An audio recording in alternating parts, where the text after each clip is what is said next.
I'm very open with my team and say, look, all I can tell you is whenever you decide to go, I will drop you off at a higher place than you would have been not working here. And it's kind of funny as a leader, once you say that to your team, like, I know you're going to leave, you're working every day to make them not leave.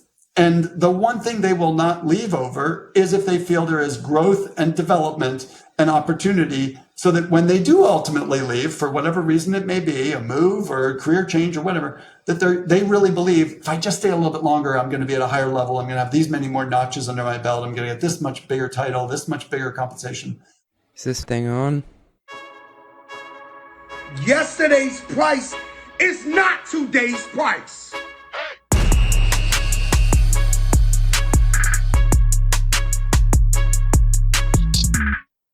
Right you are, Fat Joe. Right you are. Welcome to Run the Numbers, where I interview world-class CFOs, operators, and the investors who fund them on how to get the most out of your company's performance. This podcast is a playbook of sorts for ambitious people in the worlds of finance, strategy, and operations. Today, my guest is Lanny Baker, the CFO of Eventbrite and former CFO of Yelp, Monster.com, and ZipRealty.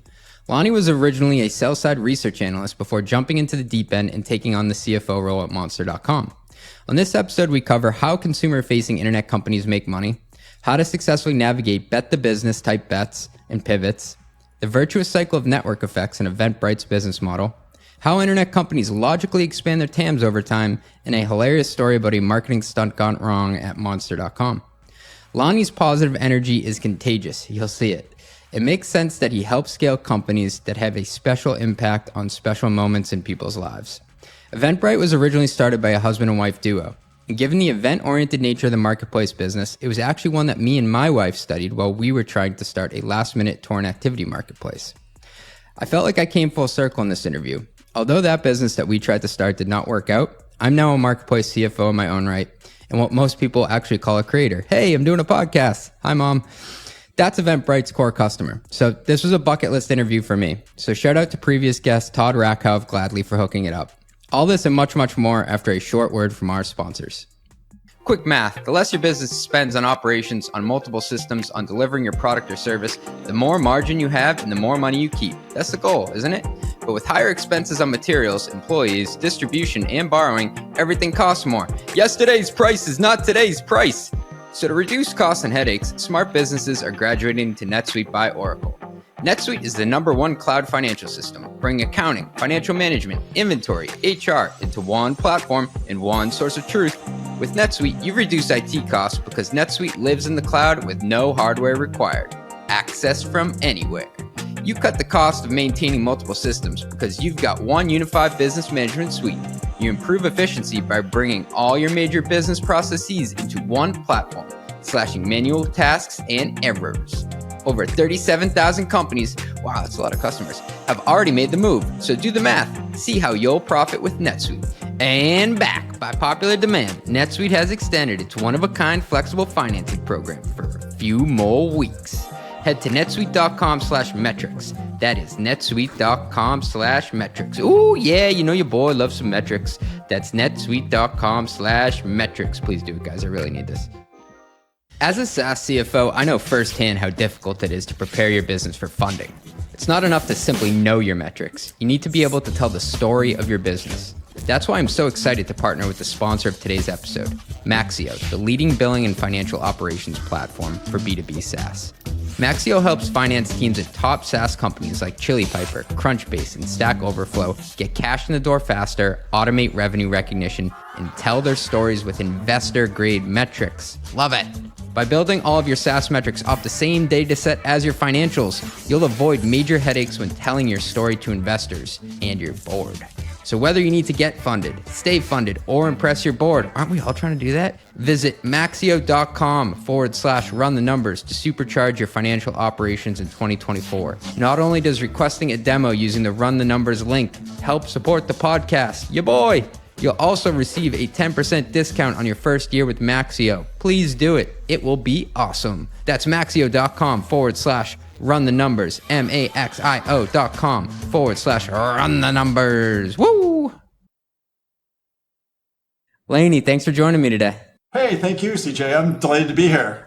I've been called a creator myself. I like to call myself a professional opportunist, but Eventbrite is kind of a central hub for creators. So it's pretty neat to talk to you.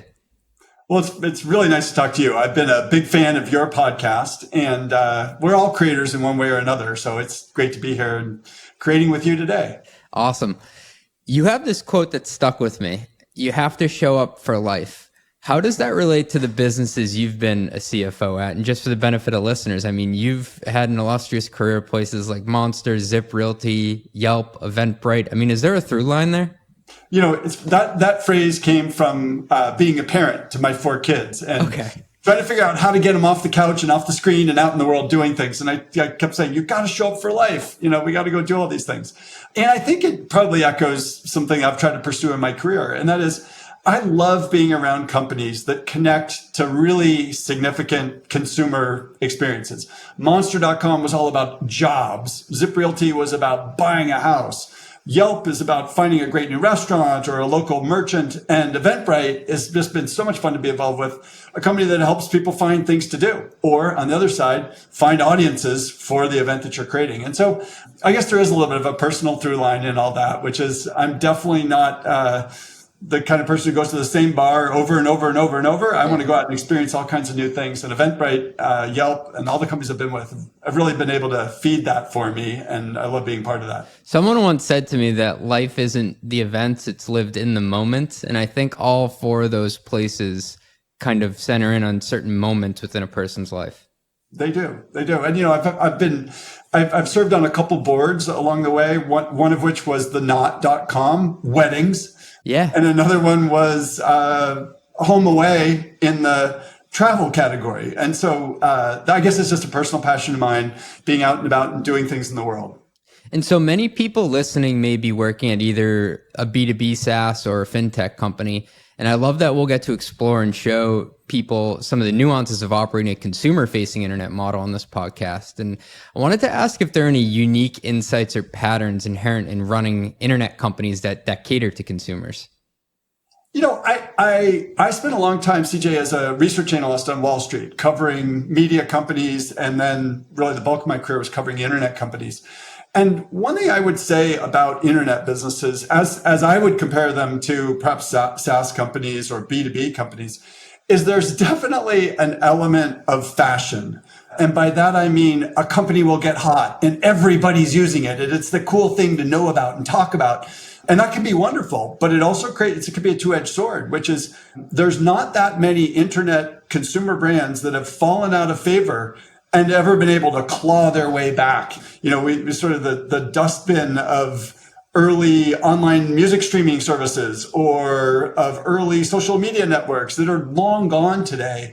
So there is this fashion element of consumer internet businesses of how to be hot enough to be known, but not so hot to flame out, and how to keep that excitement is a really important part of consumer internet. There's a hot hand element to it. There is for sure. And with those companies that you've looked at when you were a research analyst, what do you think it was that created kind of that momentum? Was it just that it was in the zeitgeist at the time? People were talking about it. Is that kind of how, word of mouth, is that usually the biggest driver behind a lot of these consumer facing companies? I think early on, certainly the virality of being able to catch a wave and ride it to some prominence. Yeah. But I think the ones that endure are the ones that sort of shift mode from kind of being lucky and in the right place and sort of surprisingly popular to being pretty purposeful and methodical. And I would say, the companies that have some kind of purpose or some kind of mission tend to be those that endure a little bit longer. The ones that are chasing whatever's hot, that tends to be harder to do. So, I think of companies like eBay, which is like a very much generation one company, and Amazon, also sort of very, very early. And these companies have been able to stay with it, keep their leadership. And I think in the early days, eBay was probably something that kind of got hot out of curiosity, but they're able to build a business on it on the back of that sort of early uptake, and it's still running and growing today. Same thing with Amazon, obviously. Yeah. I was talking to the CFO, John McCauley of Calendly, and he was explaining that with their sales motion, because it's product-led growth and it's month to month in a lot of circumstances, you have to show up for the customer and provide them value every single day. It's not like there's this 3-year SaaS contract where on a Wednesday, it's like not that relevant to what I do, but I still have to pay you for it. And it's driving home, just listening to you speak to these business models, that's even more true in consumer, right? When they're making like one-off purchases, or they're making it a part of their habit in their daily motion of how to use it. Yeah, it's true. One thing I always have wrangled with is you'll hear investment bankers in particular talk about who owns the customer in consumer businesses. And as a consumer, I always kind of resented that. I was like, there's nobody who owns me. Comcast doesn't own me. AT&T doesn't own me. None of these people own me. They earn my attention day after day, week after week. And so, you're right. On the SaaS software side of even Eventbrite's business, you can take the view of like, well, I've got 2 years or 3 years on this set contract, and the switching costs for some services can be quite high. And in a way, I guess, regrettably, you are kind of owned, or somebody does own you. But on the consumer side, it's just not the case. There's a new app, there's a new service, there's something else your friends are telling you about all the time. And you've got to be earning and re-earning that loyalty and that engagement from consumers. And earning a consumer's attention seems to be very much a first principles view of the world. You have to do that in order to be successful. You seem to be a first principles thinker. How do you apply those when you're building your operating plan as a finance team?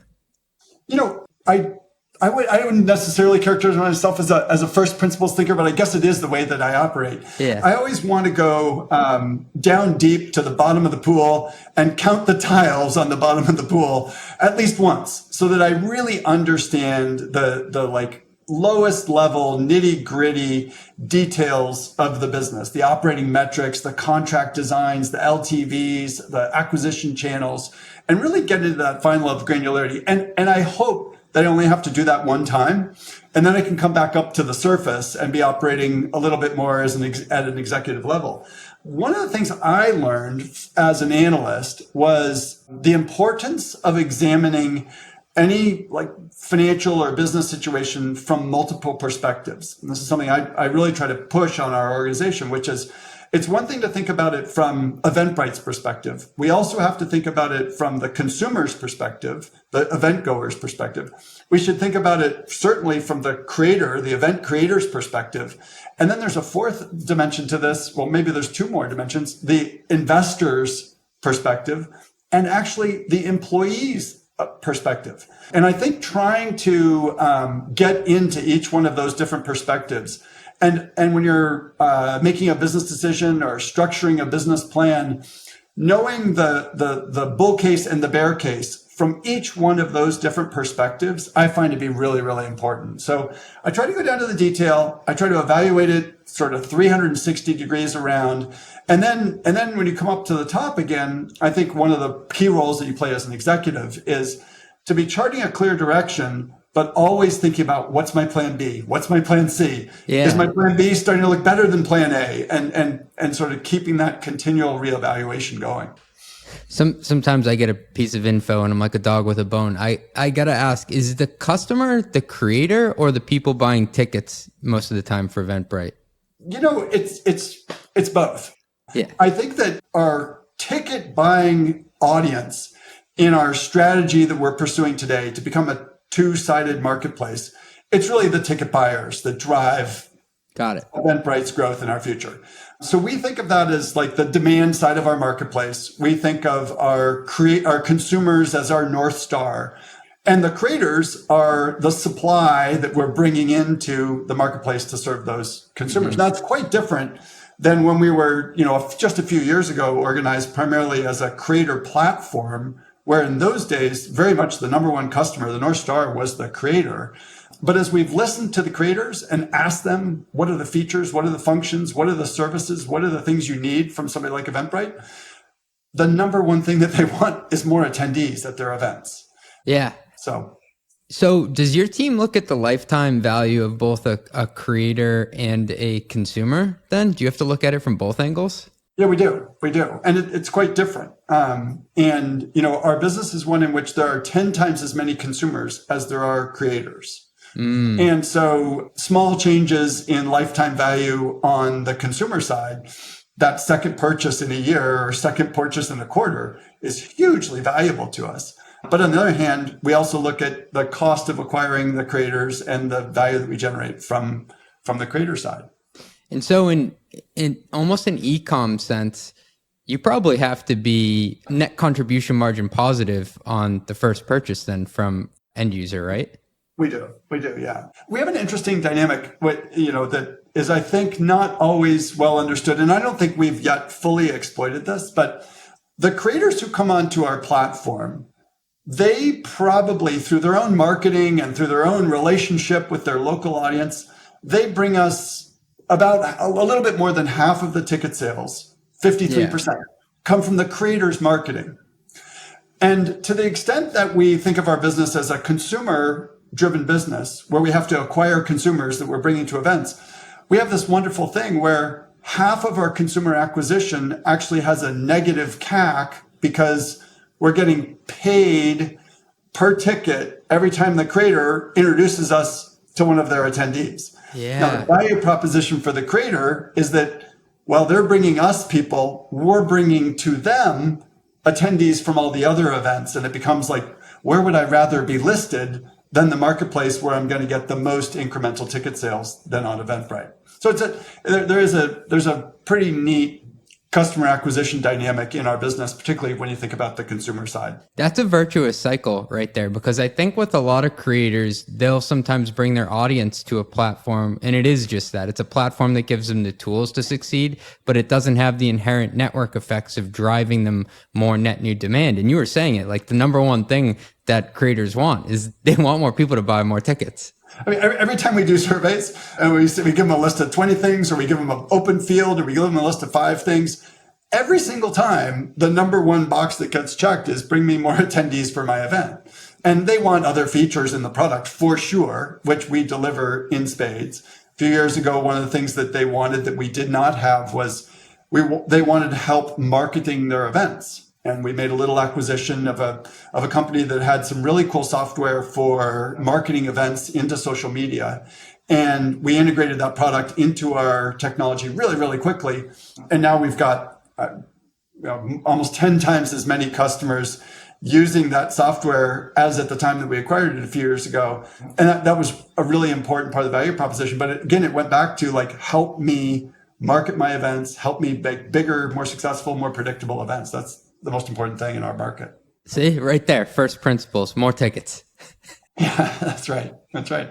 And so what's your North Star metric at Eventbrite? Well, it's paid tickets, and paid tickets is sort of the place where lots of consumers meet lots of creators, and it meets with Eventbrite's value generation engine.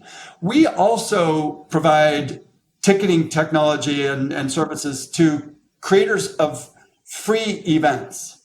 And sometimes people think, do you start out free and then there's like a freemium model and you migrate to paid? That's not really very often the case. There's lots of folks who have free events. In fact, we ticket, our ticket volume of free events is 2 times our ticket volume of paid events. But at those free events, there is very definitely commercial activity going on. They're selling beer, they're selling food, they're selling t-shirts, they're selling subscriptions, memberships, art supplies, whatever it may be. So even those creators of free events they care a lot about the size of the audience. So they come right back to help me grow, give me marketing tools, give me advertising opportunities, introduce me to new consumers.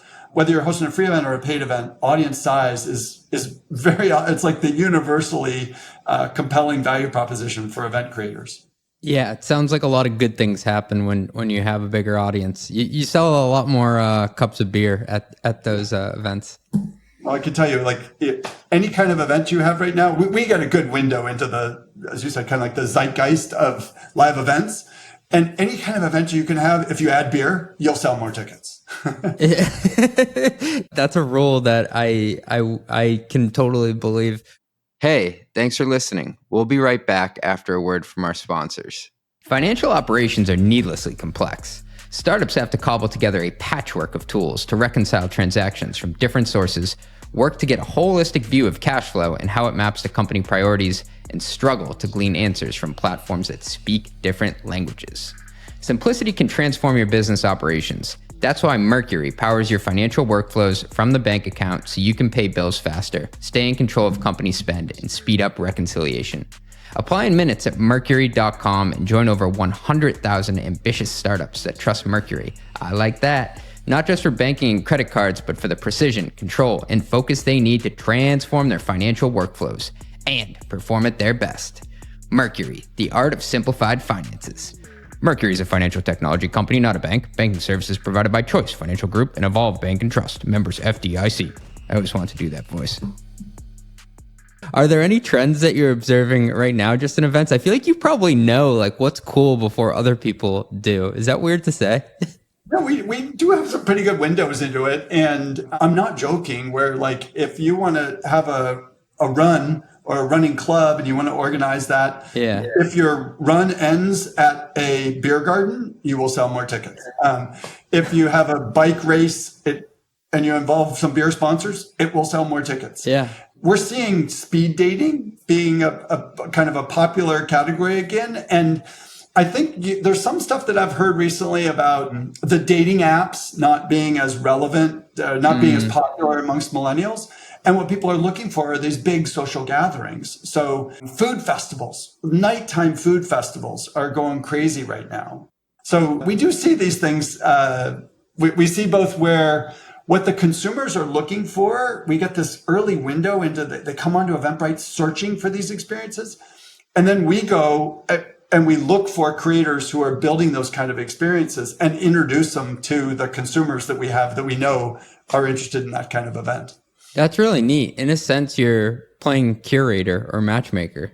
We are. I mean, that's. I think all the best marketplaces have that capability. So we'll look at times. We'll look through the events that we've got and say these are incredibly exciting events. We should be marketing these more prominently and more aggressively to consumers. And other times we'll look at consumers are looking for this kind of inventory. We need to go find that in that city or in that neighborhood.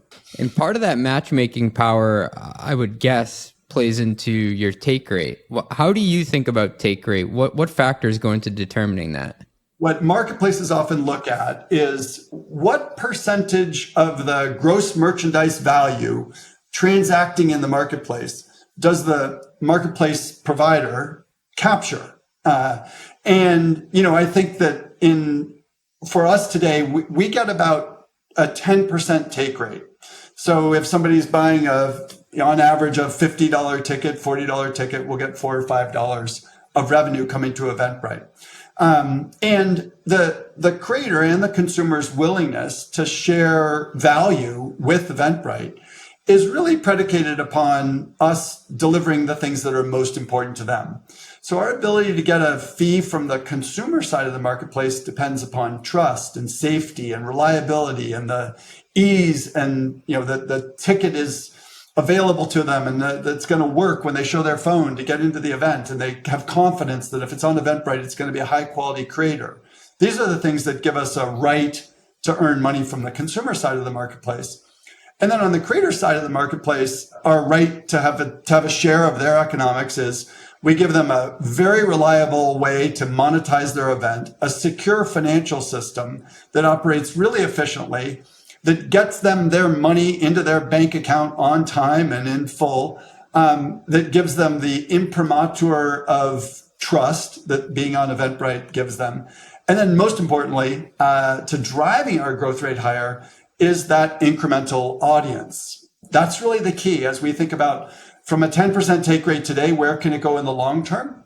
There's competition on the technology side offering the tools, and we can price for that. But the real big upside, the real value add is on the incremental ticket sales. Because for most event creators, the way that their own unit economics work is that after they clear the setup and the talent cost of their overhead, each incremental ticket is really high incremental profitability, and they're willing to share if I can sell 10 more tickets, I'll give you 25% of the revenue from that. That really works for them because the other 75% is profit to their bottom line. So our biggest opportunity to grow our take rate is connected to if we can grow our value to the customer. And when we ask the customer, what's the most valuable thing? And they say it's ticket sales. If we can drive ticket sales, we can grow our take rate. That was an incredibly realistic and tactical deconstruction of take rate. So I got to thank you for that. I'm obsessed always with how businesses make money. Bill Gurley had written a canonical piece. It was called a rake too far. A rake too far. Thank you. Yeah, you've written it. And so I often think about how you add on other pieces of value to substantiate the take rate you have. And I also think that you can actually overcharge for it and get too greedy, and it actually pushes people off the platform because they feel like they're being forced into paying it and because they're beholden to you to keep their business up and running. Yeah, I think that's right. I think it's very important to be able to articulate why the customer should be willing to pay more in terms of a take rate. Because if the customer doesn't feel you're giving them incremental value, they become very resistant to what they feel is like a tax that's being applied. And their attitude is like, look, your market doesn't exist if I'm not in your market. And so there is real sensitivity, CJ, there. And I think it all comes back to the exchange of value. And if you're delivering what they want, we're in a business that's really got some fortunate economics that way. We had spoken to James Currier, the founding partner of NFX, the venture firm, and he had James was an employee at monster.com back when I was there. I forgot about that. Okay. Yeah. I'm sorry, I interrupted you. No, I love that. And one of the things that stuck with me is he said, CJ, you're kind of like asking about take rate like it's a static thing. He said it's more like water, right? It can go up and down over time depending on where you are in your company life cycle and the different value propositions that you have at that time. I think that's right. I wanted to ask you to kind of put your equity analyst hat back on for a second, having spent time in the trenches there. For years, you covered internet companies in the space, like you mentioned. What are some of the most common ways that internet platforms expand their TAM and their growth vectors over time? I always describe myself as a recovering research analyst. I haven't been doing that for 15 years, but it's still there. And I'm fascinated by the way companies are able to expand their TAM. I mean, I think the most sort of obvious cookie cutter is international growth. And it's an interesting one because, it's very important from a vector of international growth that the business model works in your home country first. I've never really seen a company who was losing money on the home field move into like a position of creating lots of value because they added the complexity of operating in 30 more countries. Yeah, it doesn't get better doing that. Yeah, so international growth is really, I think, best executed as like a function of there's not that much more return opportunity in our home market. So now let's go look at those incremental markets rather than the path to success is international expansion. So that's the most obvious one. But I think the next one that and this is what we're pursuing today at Eventbrite, is to really think about the customer's wallet and think about the customer's business challenge and ask, are there other portions of the customer's day-to-day jobs to be done that we could legitimately step in to try to serve for them? And, in our case, for a long time, we had ticketing technology. We had the sleeping giant of consumer demand sitting right next door. And as we've started to awaken that, we're going to have, probably north of $50 million of revenue this year at Eventbrite from zero just a couple of years ago on the demand generation side of our business between listings fees and our advertising product. And where that came from, CJ, was we looked at how our customers spend money. About 50% of the ticket, when you buy a ticket, about 50% of that money goes to putting the act on stage, paying the talent, lights, light show, stage, and all that kind of stuff. About somewhere between 20 and 50% of what you pay for the ticket goes into marketing that event. And then about 10% goes into ticketing. So we have been cleaning up that 10% share of what they're going to spend on the back end ERP for the event. But sitting right next door is a budget that's 2 to 5 times bigger that creators are spending marketing that event. And so for us, I mean, and I think this is true of a lot of consumer, platforms. It's looking at the supply or the demand side and recognizing what other needs do people have in this transaction that we could address and like legitimately move into a position of serving them. And that I think is the best way to expand TAM beyond the international angle that I talked about. I think when you start to think about leaping from, we're doing events today and we're going to do something, related but very different tomorrow. Those are really, I think those are pretty far-fetched, and those are not as much expansions of TAM as those are trying to bolt on some new TAM that's kind of unrelated. Right. Instead of doing something net new to, create some like a business model from scratch, you're saying, let's look at the complete wallet share and see what else we can address within that core ICP, that ideal customer profile. Totally. Hey, Lanny, I want to shift gears a bit. One of the reasons why I was so excited to talk to you is that you've been a part of some incredible business transformations. You had some changes that underwent at Monster, at ZipRealty. There was an evolution at Yelp, and now there's this big platform to marketplace transformation at Eventbrite, something that I'm really excited about. Another word for a business transformation we hear a lot is a pivot. I wanted to hear your take on what role a CFO takes in all of that. Oh, well, I take as big a role as I can. I'm fascinated by this.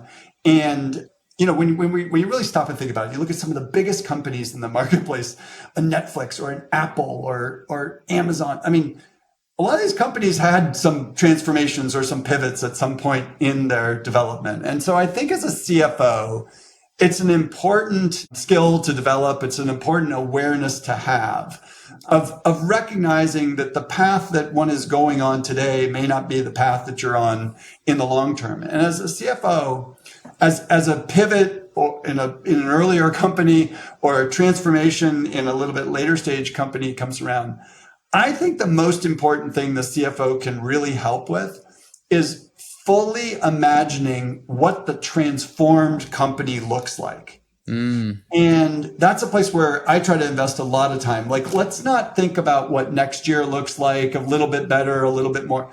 Like, let's go 5 years down the track and look at what the company that we want to be pivoted to or transformed into looks like, and really analyze that company. And first of all, make sure that that company is significantly more valuable than where you are today, because it's a lot of work and it's not worthwhile to undertake it if you're not playing for a lot bigger value. And often you'll spot opportunities that do create a lot more value.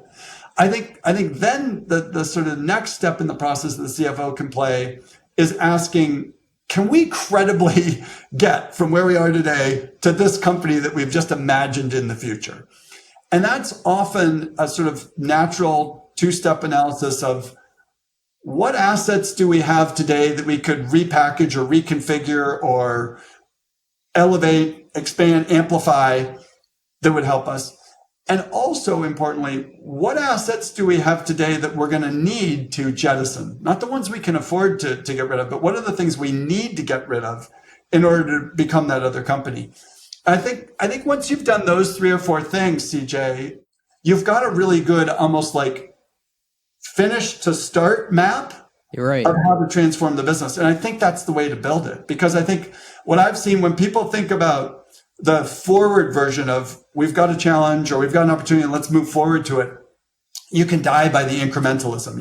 You hold on too long to things that you should have been doing. You're not thinking boldly enough about the company you really want to become. You're not being kind of early and honest about the big things you're going to need to build to become that company in the future. So I would say, I guess, like kind of summing up, I'd say imagine the future and work backward from the future to figure out what you don't need to have and what you need to have. And as a CFO, a lot of that's going to be like, how can I monetize something that I may not need? At Monster, we sold off a bunch of businesses. We had some advertising agencies that were really critical. They were help wanted ad agencies. They were really critical to giving us the knowledge and the understanding and actually the customer relationships to launch the monster.com job board site. But eventually they got in our way and Monster was much bigger. And so we had to figure out a way to like exit these businesses, which were our history.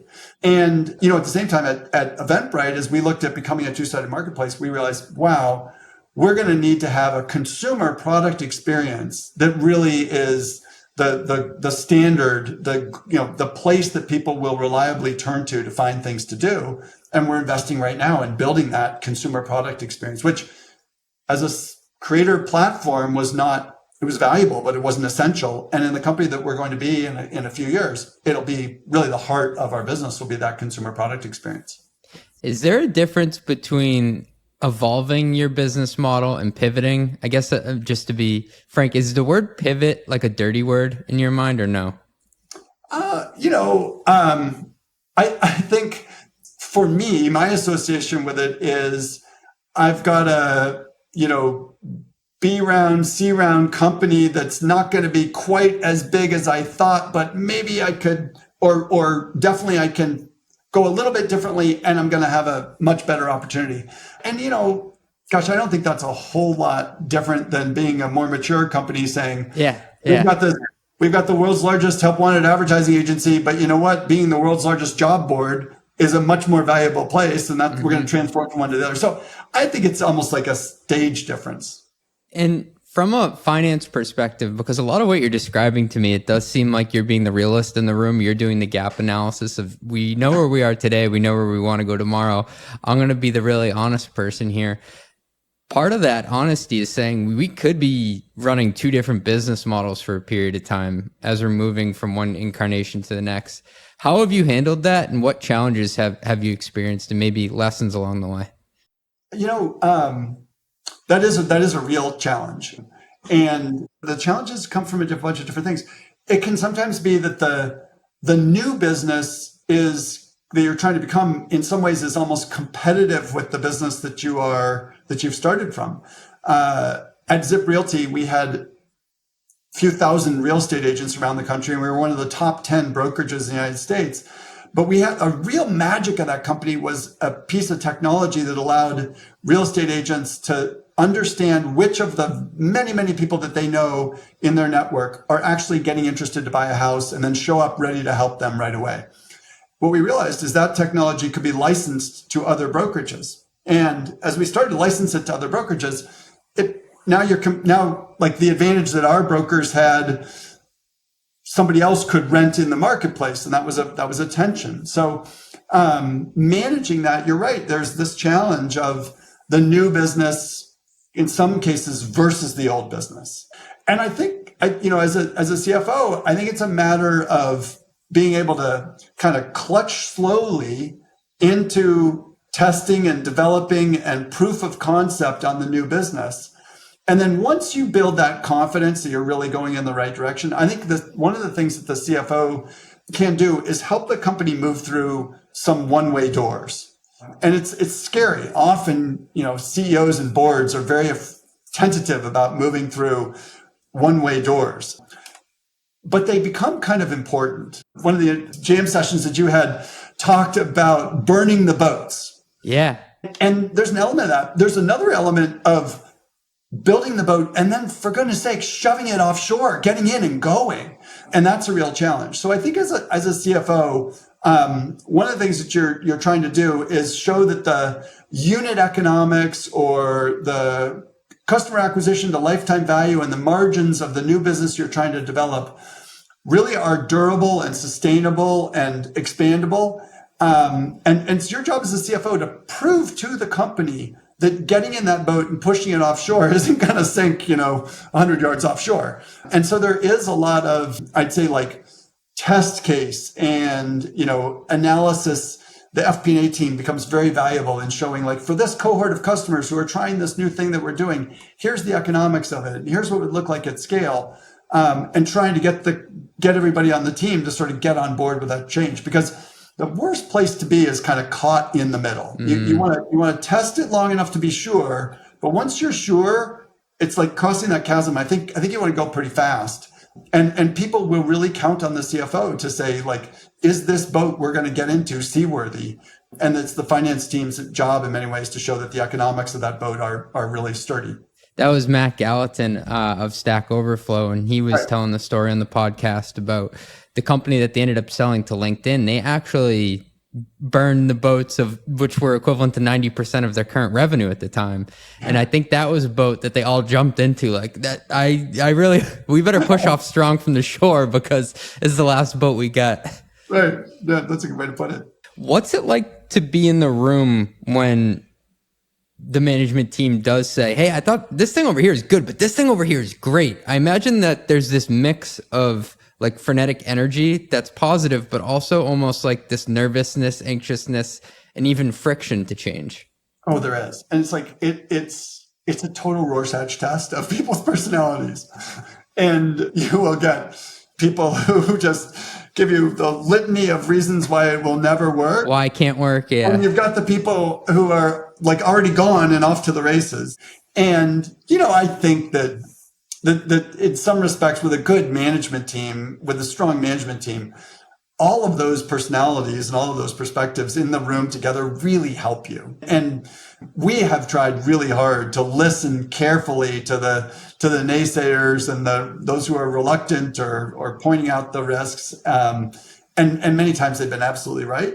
And also, follow behind those who are excited to take the hill. So there is that tension. And I think, people talk a lot about like disagree and commit, and the ones who want to change everything tomorrow have to say, I think we should go faster, but I hear you. Well, let's mitigate this risk first. And those who are really reticent, eventually they'll get to a place of like, I'm nervous, but if you guys are right and we really get there, it will be better. And I'll let go of some of my concerns. But it takes quite a bit of trust on the executive team. And then promulgating that across the company is really important. A leadership team in one of these transitions has got to be unified in their message.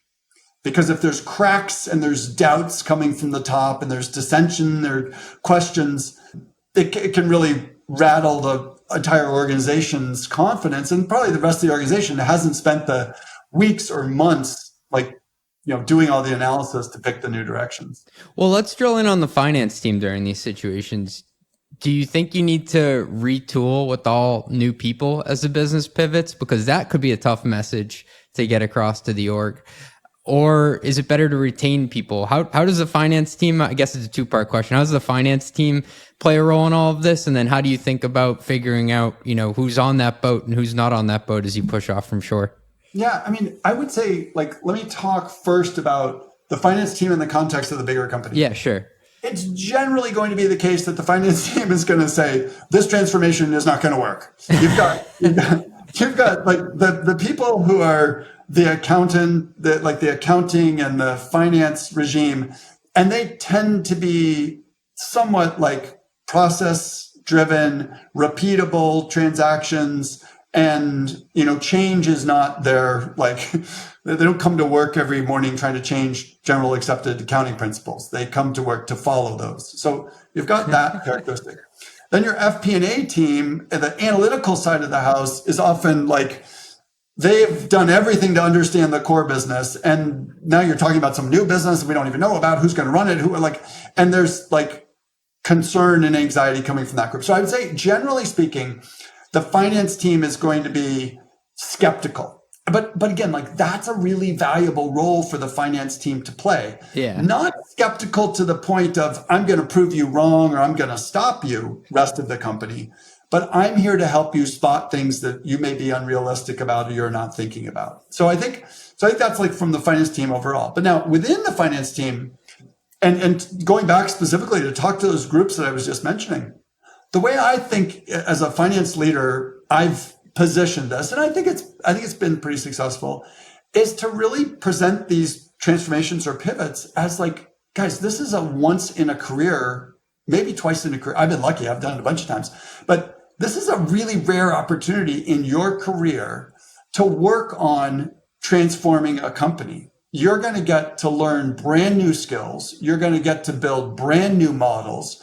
You're going to have opportunity to spot opportunities and risks that others in the company have never seen before. You're going to have moments where you can come in as the hero. You might be learning, let's say it's a transaction business that's becoming a subscription business. You're going to learn subscription accounting. You're going to learn CAC to LTV. You're going to learn retention economics that you never really knew about. And so I think from the way I've been able to get finance team to go along with this, that in some ways is counter to many of their personalities, is to say, look, this is like a library of learning opportunity for you that's just been opened up. And when we get through to the other side, I want you to go update your LinkedIn profile and say, I used to know this, and now I know this much more. I was here when the company made this transformation. I spotted this challenge or this opportunity. And when presented that way, it kind of they become personally invested in, hey, I'm open to the new thing because it's helping the company and it's also a growth and development opportunity for me. The one thing I would say is you do have to be thoughtful about bringing in some outside talent. If the evolution or the transition is different enough, and like a good example for us is we're going from a SaaS platform focused on creators to a two-sided marketplace. And we need people on our finance team and people in our product team and people in our marketing team who have thought about the two-sided nature of the market, not just the one-sided. So I would say like there's a huge development opportunity for your team if presented and maybe sold a little bit to them in the right way. Yeah. But I think it's legit.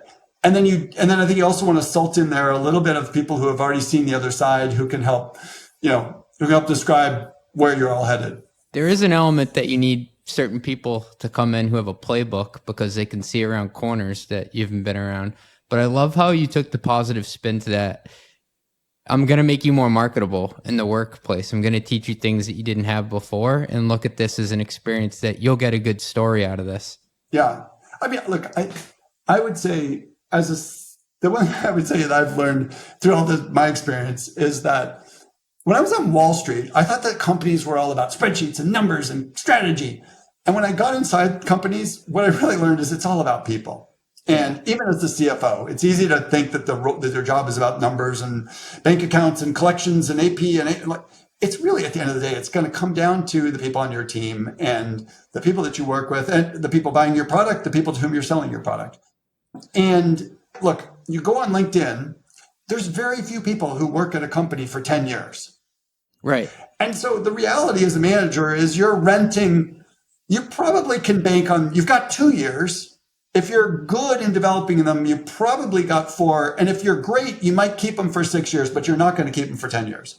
So that I'm very open with my team and say, look, all I can tell you is whenever you decide to go, I will drop you off at a higher place than you would have been not working here. And as long as you can pay off on that, and it's kind of funny as a leader, once you say that to your team, like, I know you're going to leave, you're working every day to make them not leave. And the one thing they will not leave over is if they feel there is growth and development and opportunity so that when they do ultimately leave, for whatever reason it may be, a move or a career change or whatever, that they really believe, if I just stay a little bit longer, I'm going to be at a higher level. I'm going to have these many more notches under my belt. I'm going to get this much bigger title, this much bigger compensation. And so I think it's really important to be thinking about those career development opportunities for the team. And the people, if you're doing that, I've got this unbelievable team that I work with. We just got our latest engagement scores back, and the Eventbrite finance team has the highest employee engagement of any team in the company. And our lowest score in any one of the categories is above the company average in every one of the categories. Wow. But it's because I've got these great managers who are doing the exact same thing I'm doing, which is like, instead of, we have a thing many companies talk about when somebody leaves, you backfill. Yeah. On our finance team, we have a rule, which is no backfills.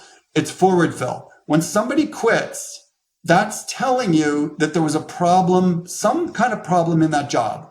And if you hire somebody else into the same job, they're going to quit. So it's incumbent upon you as a manager to think about, how could I modify that job? How could I change the responsibilities? How could I reformulate my organization so that I don't wind up with a really great talent who leaves me again, but I've got a job that's got path and training and education and development for them. So I've got this great team who's constantly thinking about how can I reformulate things? How can I change responsibilities? How can I was organized this way. Now I'm going to organize this way. And the reason to do that is to give people growth opportunities. And if you're giving people growth opportunities, they stick with you. Yeah. And you said it well, that you don't want to perpetuate the same structural mistakes just by bringing another cog into the wheel. Yeah. Yeah. One more question on transforming a business, then we can move on. We haven't talked about the investors yet. How do you deal with them? Any advice for CFOs out there who may be shifting their business and need to have a serious talk with their board? Well, I think the most important thing is landing the strategy with the investors. You need to be able to bring people along and get them to say, I understand what you're doing.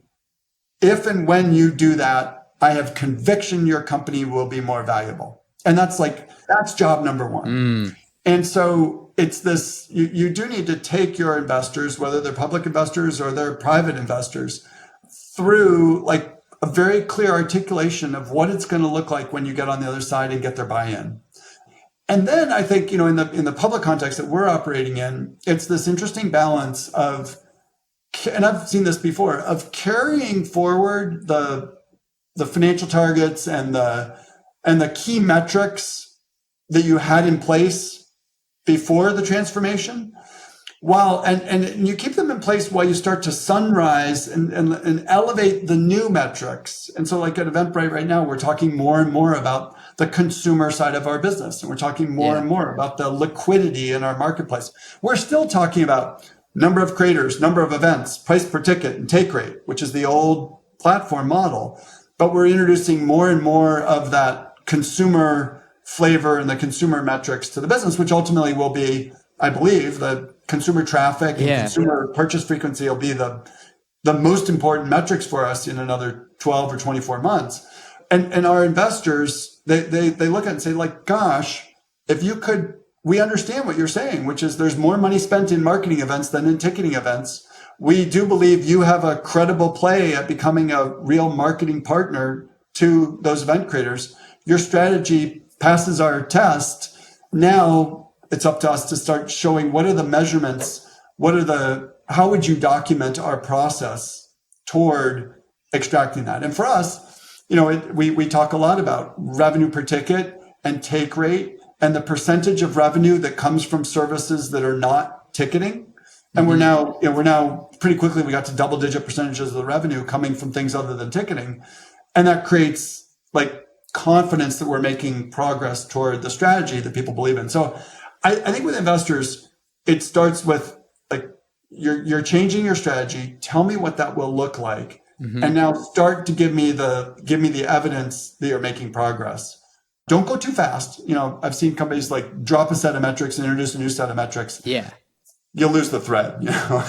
Yeah, I like how you use the word sunrising the metrics and how you measure the business too. I've never heard it that way, but it's totally true. It's not like you're just doing this quick bait and switch overnight, like nobody's looking, quick, change up how we look at the business. It's no, I'm telling you the path of how we're going from here to here. I'm still going to measure the way we've done things historically, and I'm going to incrementally introduce these other views of the world.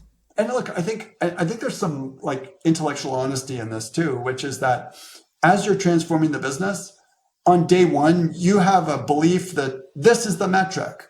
Yeah. And like 3 quarters later, you might it be might like, not be. instead of it being monthly users, it's quarterly or, and so if you move too fast, I think you get in this place where you don't want to be is like in the middle of your transformation saying, oh, that metric we told you was really, really important. Now there's a new one. Because people think you're shopping metrics and you don't have credibility. But if you sunrise them, which is say, this is something that we think is important, when it's ready to be refined and crystallized and put into our SEC documents as a core metric, we will do that. It's directionally where we're going. We're refining the calculation. It measures this really important thing. And then when you build that confidence internally that you've really got it figured out, how it should be measured, how it should be counted, then you cement it and say, okay, this is where we're going. There we go. That's the inside baseball. Laney, I'm going to take you into what we call our long ass lightning round. So the first thing that I ask everybody is give me something you've messed up in your career, either here or at a different job. We're all human. I would tell you, like, for me, it's got to come back over and over and over to people. Okay. When I joined Monster from Wall Street, they called me in about 4 or 5 days, maybe 4 weeks after I joined the company. They said, look, everything we thought could go wrong hiring a Wall Street person is going wrong. You're the smartest guy. They said that to you? Yeah. And it's funny because Monster was by its nature a recruiting people, HR-centric business, right? And so we had very strong HR functions. In fact, we owned some recruiting agencies. And so when the head of the people comes in and tells you everything's going wrong, you're like, well, it must really be going wrong. And the key thing I took out of that conversation was I was not spending enough time understanding what other people on my team were motivated by, what they did. And, it was super helpful for me. I always talk about my job on Wall Street was thought leadership. You write, this is going to be big. AI is going to be huge in the future. And I'm a thought leader of predicting the future of that. That's kind of what the sell side research job is. You don't lead very many people. You have maybe 2 or 3 research assistants. So it's not really a people leadership job. On my first day, when I became a CFO at Monster, I had 190 people reporting to me. And probably 1 week later, I had more cumulative managerial moments under my belt than I did in 15 years on the sell side. And so there's people leadership, and people leadership is a way more complicated and much longer book to study than thought leadership. And what you learn, what I've learned is with really good people leadership, you can build results leadership. So my mistakes have been hiring the wrong person, not, at times in my career, not joining people who tried to hire me where I wasn't sure about the business. I really liked them, but I wasn't sure about the business. Well, those great people made those businesses turn out to be great things. I should have bet on the people. I always tell my team, if you feel like you've got somebody on your team who's not working out, I've never met anybody who said, I separated with that employee too early. And, once you know, and you're probably doing as much of a disservice to your team as you are to the individual to keep them on in hopes that things are going to work out. So my mistakes in my career, CJ, have all been around people. And I would even say this, somebody asked me the other day, what would I do differently on Wall Street, in my time on Wall Street if I was to go back there?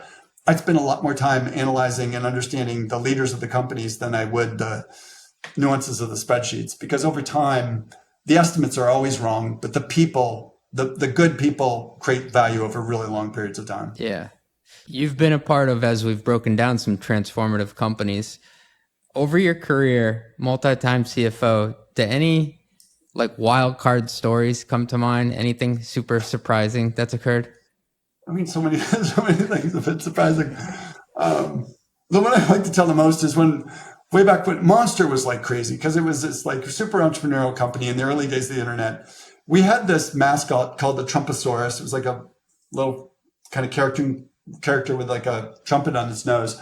And at that time, Humvees were just becoming something that you could buy as a consumer. So we bought a Humvee and we put a Monster on the roof of it. We also had a blimp at that time. But we had this truck with a Trumposaurus on it. And somebody, I don't know how it happened, but they drove it down the steps of BART in San Francisco into the subway, and it got stuck down there. I think they thought the Humvee could drive anywhere, and it destroyed the entrance to the subway. It was a huge civic uproar, and it was a pretty embarrassing thing. It got us a lot of free press, but it was a disaster. And I remember asking, and that was funny enough, but I remember asking my team, hey, this is so crazy, but could you guys go, and the internal audit team, could you do a risk assessment and find out if there's other risks that we might have like this one? And I was thinking they would come back and be well, the blimp is kind of dangerous, or we've also got this sailboat that and they came back and they said, no, there's no other problem. That was our only truck with a mascot on top. I was well, that's not what I meant. But that was probably the craziest thing that happened. That's a good one. I heard an anecdote, so I might be wrong on this, but Is it true that you always park in the furthest parking spot you can find? It is kind of a silly thing, but I do like, whether it's at the train station or it's at the company's offices, I do have this weird habit of I park as far away from the office as I can, and then I walk the rest of the way. And I've developed that as like a very purposeful ritual, because I use the time walking from my car to the door of the building, thinking about all the people that I'm going to meet with today, and what are the key messages that I have to communicate to them, and where are they coming from, and what's on their plate. And it's really, I use it as a time to like, my head is worrying about the business all the time. I'll have meetings in my head with people on my team. And as far as I'm concerned, I thought about you in this context and I've told you, and I have to make note, okay, I've got to tell you about that thing today. And then on the way home, I use the time to reflect on like every one of my interactions with people on my team or other teams. Where do I feel like people might not have understood me, or I might have misunderstood what they were saying? And I make a real mental note to follow up the next day and say, hey, I'm not sure I heard you, or I'm not sure you heard me. I use that time on the way in, on the way out to really be super dedicated to thinking about my communications with people on my team. Because I think as a leader, that's ultimately kind of the most important thing. I'm going to start doing that instead of just mindlessly scrolling Twitter while I'm walking through a parking lot. What software and tools are you using to get the job done today? What does the finance team use in terms of tech tooling? We use as you can imagine, like a dozen different tools.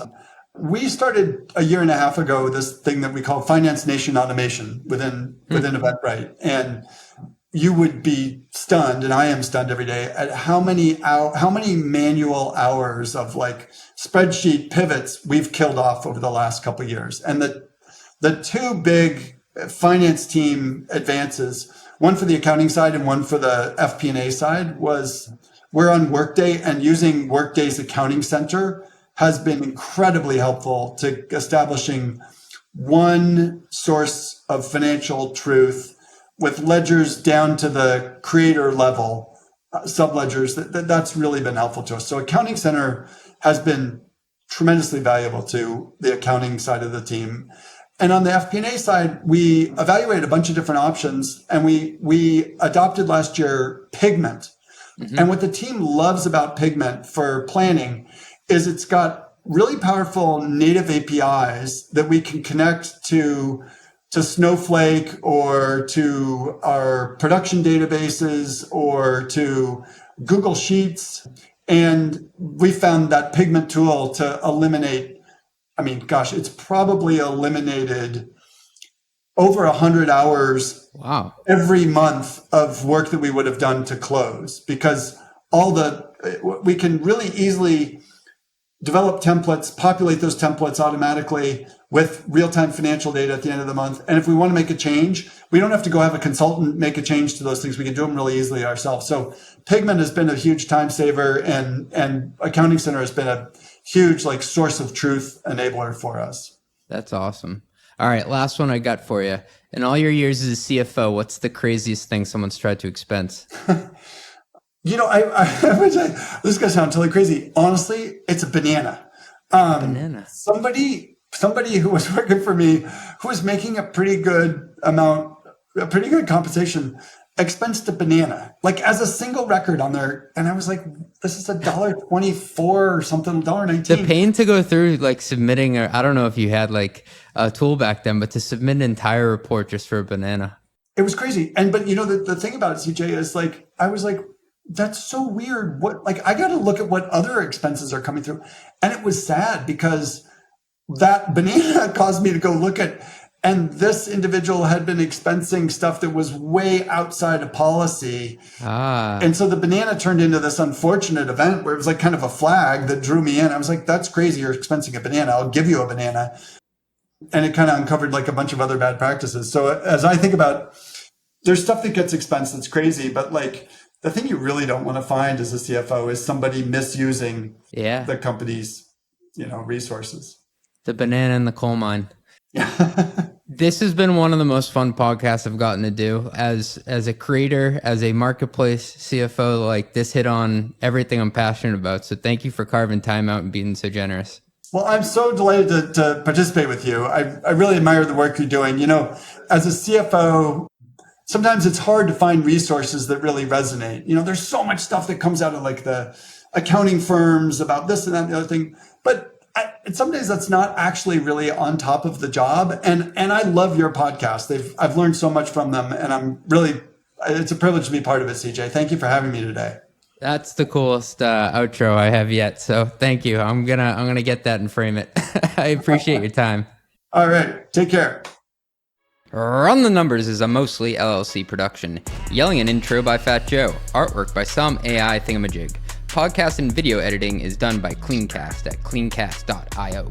Nothing said on this podcast is intended to be business or investment advice. It's the sole opinion of me, a guy who feeds his dog too much ice cream and has a history of net operating losses, LOL. If you like this podcast, please hit subscribe. It would mean a lot to me. And also check out mostlymetrics.com. That's my newsletter where I explore business models and financial metrics. Thanks for riding with me. Share this with your friends. Peace.